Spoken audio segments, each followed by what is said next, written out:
ಪತ್ರಕರ್ತರ ವೃತ್ತಿ ಇದೆಯಲ್ಲ, ಇದು ಬಹಳ ಕಷ್ಟದ ಕೆಲಸ. ನಿಷ್ಠೂರವಾಗಿ ನಡ್ಕೊಳ್ಳುವಂಥದ್ದು, ಪಕ್ಷಾತೀತವಾಗಿ ನಡ್ಕೊಳ್ಳುವಂಥದ್ದು ಬಹಳ ಮುಖ್ಯ. ಒಬ್ಬ ಪತ್ರಕರ್ತನಿಗೆ ವಿಶ್ವಾಸಾರ್ಹತೆ ಅನ್ನೋದು ಬಹಳ ಮುಖ್ಯ. ಬಹಳ ಜನ ಪತ್ರಕರ್ತರು ಸಿಗ್ತಾರೆ. ಇವತ್ತು ನಾನೂ ಪತ್ರಕರ್ತ ಅಂತೇಳಿ ಹೇಳಿಕೊಂಡು ಬರುವವರ ಸಂಖ್ಯೆ ದಿನೇ ದಿನೇ ಜಾಸ್ತಿ ಆಗ್ತಾ ಇದೆ.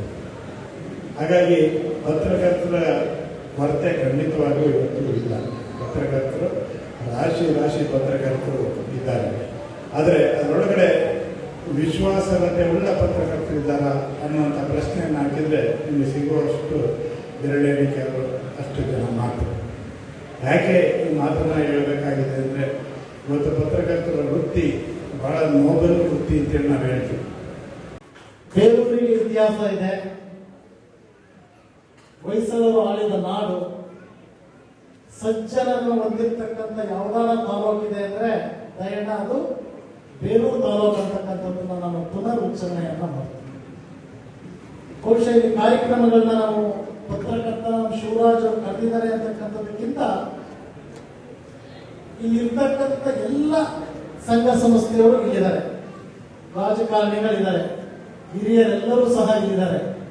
ಬಹುಶಃ ನನಗನ್ಸುತ್ತೆ ಬೇಲೂರಲ್ಲಿ ಇಡೀ ರಾಜ್ಯಕ್ಕೆ ಒಂದು ಕಡೆ ಆದರೆ ಬೇಲೂರನ್ನ ಗಮನಿಸಿದಾಗ ಯಾವುದೇ ಒಂದು ಕಾರ್ಯಕ್ರಮಗಳು, ಯಾವುದೇ ಸಮುದಾಯದ ಒಂದು ಕಾರ್ಯಕ್ರಮ ಆದರೂ ಸಹ ಜಾತಿ ಧರ್ಮವನ್ನ ಬಿಟ್ಟು ಎಲ್ಲರನ್ನ ವಿಶ್ವಾಸಕ್ಕೆ ಕೊಂಡೊಯ್ತಕ್ಕಂಥ ಶಕ್ತಿ ಯಾರಿದೆ ಅಂದ್ರೆ 909 ವರ್ಷ ಹೊಂದಿರತಕ್ಕಂಥ ಚೆನ್ನಕೇಶ್ವರ ಆಶೀರ್ವಾದ ಇಲ್ಲಿ ಸೇರಿರ್ತಕ್ಕಂಥ ಎಲ್ಲ ಪ್ರಮುಖರೇ ಕಾರಣ ಅಂತಕ್ಕಂಥದ್ದನ್ನ ನಾನು ಸಂದರ್ಭದಲ್ಲಿ ಹೇಳ್ಬೇಕು. ಸರಿಸುಮಾರು ಈಗ 94ನೇ ವರ್ಷಕ್ಕೆ ಬಂದು ನಿಂತಿದೆ.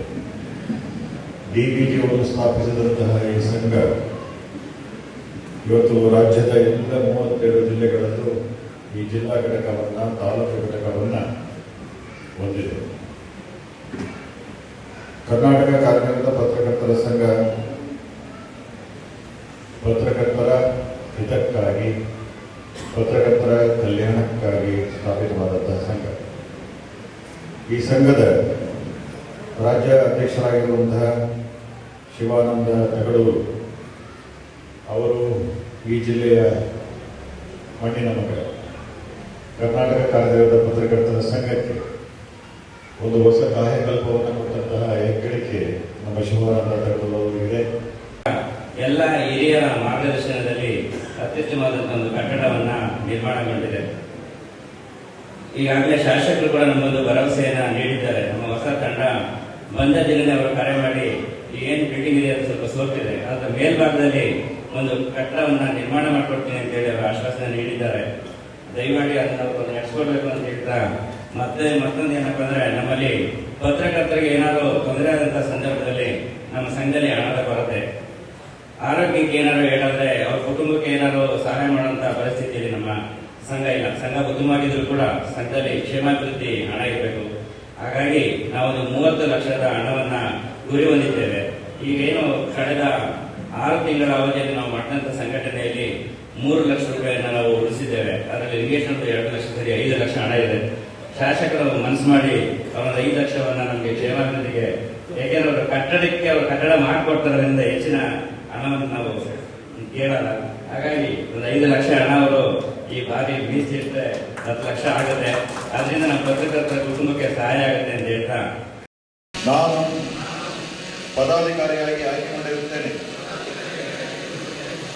ಸಂಘದ ಬೈಲ ಮತ್ತು ನಿಯಮಾವಳಿಗೆ ಬದ್ಧವಾಗಿ ಕೆಲಸ ಮಾಡಲು ಕಂಕಣಬದ್ಧವಾಗಿದ್ದೇನೆ. ಸಂಘದ ಸದಸ್ಯರ ಹಿತ ಕಾಯಲು ಮತ್ತು ಸಂಘದ ಆಶಯಗಳನ್ನು ಎತ್ತಿ ಹಿಡಿಯುವ ಮೂಲಕ ಕಟಿಬದ್ಧವಾಗಿ ಸಮರ್ಪಿಸಿಕೊಳ್ಳುತ್ತೇನೆ ಹಾಗೂ ಯಾವುದೇ ಸಂದರ್ಭದಲ್ಲಿ ಸಂಘ ವಿರೋಧಿ ಚಟುವಟಿಕೆ ಮಾಡುವುದಿಲ್ಲ.